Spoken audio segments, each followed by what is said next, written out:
Okay, please open up to page 592. We're going to look over your Power Up and your Common Core spiral review. It would help if that was on, so you guys can see. So if you guys can take a look at 19 and 20, I just want to take some time to go over the top view, front view, and side view since I wasn't here when we had that. So number 19, you had to basically match up which of these figures would match with the top, front, and side view given. So if you look at the first one, the top view, we need 4 straight across. So that's as if you were floating right across this figure. Do you see that you would see 4 straight across? So it could be this first one. The top view could be this second one. Could be the third one, but you see that it clearly could not be the fourth one. That's not going to work. Okay, so then we go to a different view. So when you look at the front view, now I always thought of the front view as looking from this right side, but obviously if this is the front view given, you can see that they're meaning that the front view is looking at this angle. So if we were to turn and look at it from this angle, do you see that we would see this face, and this face? So 3 high. That would also work here. It would also work here. So that front view doesn't let us eliminate any of these 3. But then when you look at the side view, from this angle, notice it has 3 high, 2 high, 1 high, and 2 high. So 3, 2, 1, and 2. That one would work. Notice that this one would not work with the side view because it's 3 and then another 3, and that doesn't match there. Okay? But then we get to this one, and what did you guys think about this one? When I immediately looked at it, I said no, because you can't have 3 high. It's not 3, 2, 1, and then 2. But then I realized that if they considered the side view from looking from this side this way, do you see that that would also work? Okay, how many of you had that one as well? Okay, so I think 1 and 3 are the 2 best choices. Okay? All right. And number 2, it says draw a front, or 20, front, top, and side view of this 3-dimensional figure. So I did the front view from here. So if I'm looking here, do you see I'm going to see 3 high on the right, then 2, and then 1. So that's where I got this 3, 2, and 1. And as you can see, there's a little bit of flexibility on which direction you look at the views from. But from the side view this way, do you see that we would see 3 high on the left and then 2? So that's where my side view came in. And the top views are always the hardest for me. So if we were floating above this top view, we would see 2, 2, and 1. So this one's not supposed to be there. So 2, 2, and 1. How many were sort of close on that? Okay. Are the front, top, and side views tricky for you? Owen, what were you going to say? Okay. All right. Let's take a look at this Common Core spiral view. How many of you have 21 to 26 complete? Okay. So 21, since it continues in both directions, we call that a line. So that's line, capital WX. 22 is a ray because it only continues on forever in one direction, and we call that ray QR, and you have to have the Q next to the point that doesn't continue forever. Got that? And 23 is a line segment, and for this line segment we could call it EF or FE, either one. Okay, number 24. These are intersecting lines. And just as a review, when lines intersect, remember that the angles that are opposite of them are called vertical angles. So please draw that in just as a review. Taylor, come on. So this single arch means those are equal. These double arches mean that this angle and this angle are equal. Okay, the 25 is parallel and 26 is perpendicular. Pretty straightforward. Okay. All right, this next video, or for today, lesson 6, has a lot of vocabulary, so you're going to have to be taking quite a few notes. So please follow with me and circle things as we go. We're getting into three-dimensional shapes. A prism is a three-dimensional figure with at least two parallel congruent faces called bases. Okay, when I first read that, I was like, sounds like a whole lot of gibberish to me. So you'll see that in a minute. So prism means there's two parallel bases, and it will be better once we see the picture. A pyramid is a three-dimensional figure with only one base. So the keys here is that a prism has two bases, a pyramid has one base. Okay, and if you think about what you saw in your Eastern Hemisphere unit on pyramids, it makes a little bit more sense when we start looking at these pictures. So please follow along with me and make shadings as we go. This first one on the left is a prism. So please outline the base. And the name of the prism takes on the shape of the base. So we call this a rectangular prism. And if you can shade that in real lightly, the reason it's a prism is because up here we said that a prism has to have two parallel bases. Well, if this is one base, where's the other base that's parallel to it? The top. So right up here. And it's just like having two pieces of paper floating above each other. They're never going to intersect in either direction. So that's why they're parallel bases. And there's two of them, so it's called a prism. This picture, as you can see, has only one base, and it's a rectangle. And opposite of that, instead of another parallel base, we have a point. So when the pyramids, or when opposite the base comes to a single point, we call it a pyramid. Okay.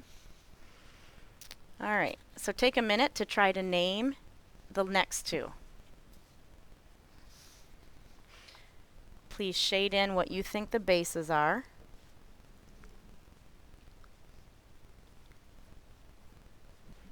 Try to determine if there's one base or two.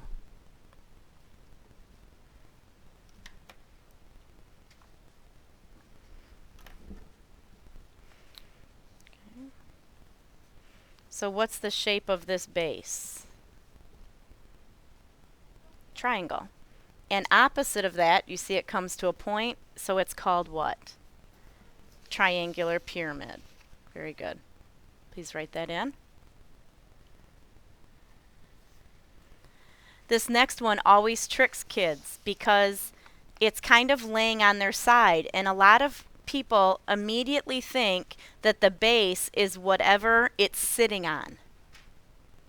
Well, if this were the base down here, do you see that opposite the base it doesn't come to a single point? So that can't be the base because across from the base it's not a single point like a pyramid, and it's not another parallel face. So in this case the bases are these triangles that run parallel to each other. So this is a triangular prism. Please fill that in. How many had both of those correct? Good. All right, turn the page, please.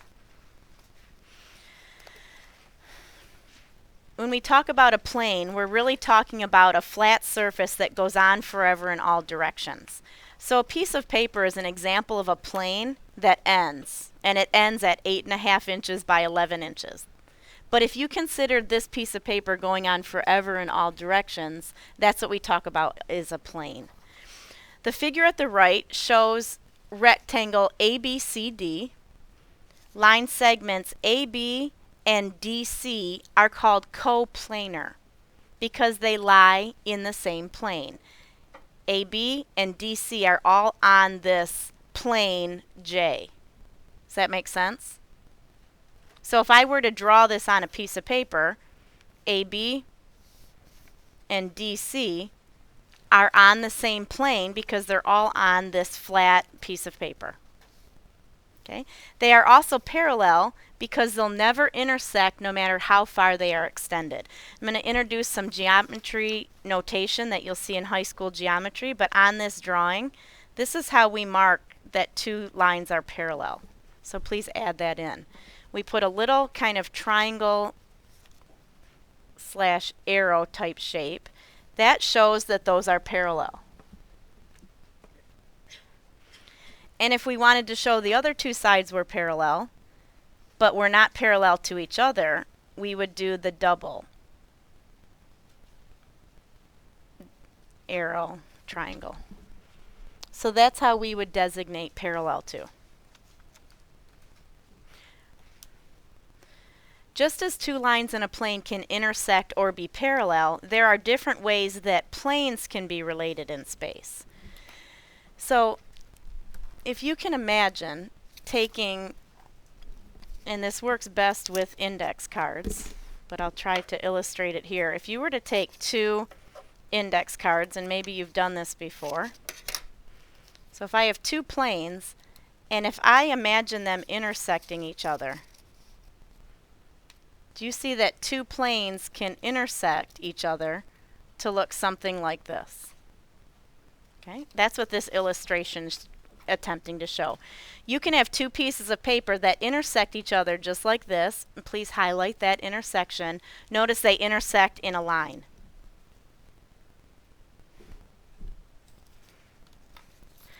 You could also position them so that instead of matching up specifically in a line, they intersected only in a point, just in one point. Like, it's kind of a mess, but as you can see, if it intersected only right there.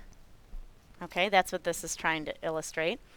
And you can also have two planes that do not intersect that are parallel. Okay. Intersecting planes can form three-dimensional figures. A polyhedron is a three-dimensional figure with flat surfaces that are polygons. Prisms and pyramids are both polyhedrons. Some terms associated with three-dimensional figures are illustrated in this picture. So we're going to take lots of notes here. So first of all, edges. Can you highlight edge GH and GF? So GH is an edge. GF is an edge. Should be filling these in and highlighting the picture as we go. How many other edges are there in this cube? Lots, right? Give me some other edges, Carter. EA. Okay. Owen? EF. So there's lots of edges. When we designate an edge is really a line segment, so we use that line segment notation. A vertex are just the points, the sharp points of the cube. So E, A, B, C, those are all vertices. G, H, D, and when we designate a point, it's just a capital letter.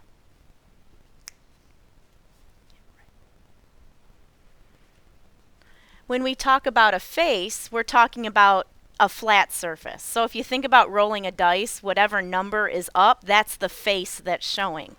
So in this instance, let's highlight face ABCD. This face over here, we would define it by the four vertices that make it up. So we would use all capital letters. ABCD would be this face. What would we call the top face? What would it be called? Anyone? Carter?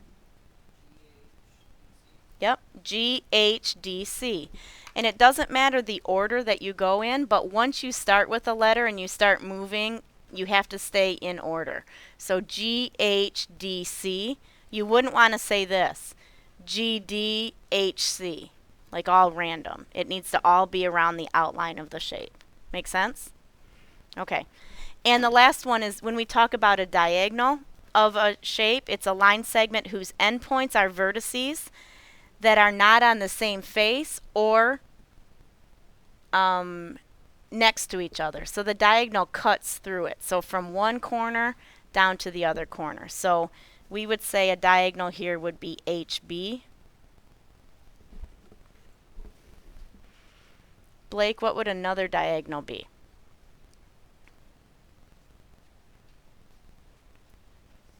Yep, CE. Very good. Okay. Notice in the figure above, GC and DA, so I'd like you guys to highlight those. GC is in blue right here. And DA, they do not intersect, and they never will intersect because they are on in opposite planes. So I'd like you to look at that. Do you see that GC is going to go forever in this direction? AD is here. They're never going to intersect because they're on opposite edges that are never going to touch. These segments are not parallel because they're not in the same plane, and so we call them skew lines. That's a big idea. So we're going to write under skew, we're going to give an example. GC and DA are skew. They never intersect and they're not on the same plane.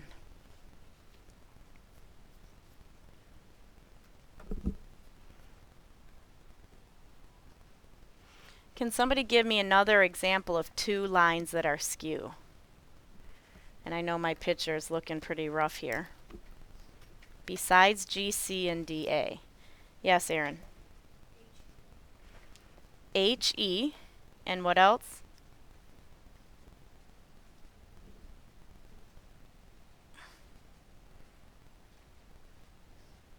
Okay, someone help him out. So we got HE. What's a segment here that's not ever going to intersect HE because it's not on the same plane? Jacob? AB. You're correct. Okay. All right. There are also solids that are not polyhedrons, meaning the base is not a polygon, like a rectangle, a triangle with straight edges. Those ones have circular bases. So here's two. So please shade in the base here. This base is a circle. And if you look opposite of that, there's another base that's parallel to it. So that's technically a prism, a circular prism. We have a special name for a circular prism, and that's called a cylinder. Same thing with a cone. Technically, a cone is a circular, what? Pyramid. Okay. All right, take a look at example 1 on the next page. As you can see, they're going to ask you to name the base. And you're going to name it by listing all the vertices around the shape. So base is RSTUV. It's going to ask you to list all of the faces. So the faces are all these triangular sides. Okay, so QVR is a triangular face. QRS, QST. The edges are all listed. The points, the vertices are all listed. And then it's going to ask you to give some skew lines. So in this case, QV is skew to TS. They're not on the same plane. They'll never intersect. Okay, please go down to the got it question, and I'd like you to do that.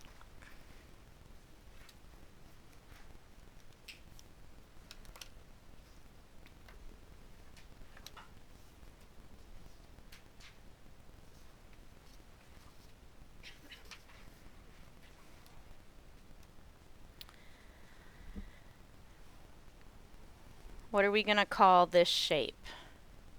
Very good. It's a triangular pyramid. What is the base? What would we call this base? Tori? That's correct. JML is the base. Perfect. Okay, so the faces, the base is a face, so you just write the base one more time. But now, can somebody tell me what would we call this face back here? What's that called? Yes. KMJ is the next one. This one over here is KML. And the hardest one to see is the front.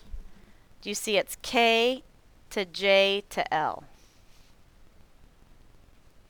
So there's your faces. Okay, give me some edges. Let's do this quickly. Who can read me the edges? Owen? LK? JK? And MK. Very good. So I like how he stayed in order. He went from the K down to J, down to M, down to L. Okay, what are some other edges? We got those three. Now don't we need the three along the base? So JM, JL, and MJ.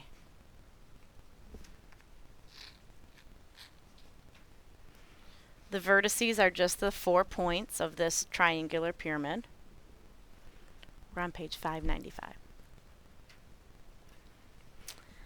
And skew lines. I need somebody to give me 2 skew lines. Yes, Jacob? Very good. KM back here and JL across the front. Okay? That is the hardest part of the lesson as far as vocabulary. The rest is much easier.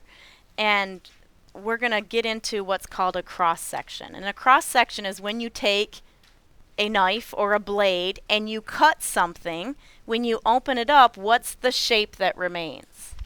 So if you turn the page, if you imagine this rectangular pyramid, if we were to take a blade vertically straight down and cut this, if we opened it up, do you see that the cross section would be a triangle? Okay, so please read through the rest of those.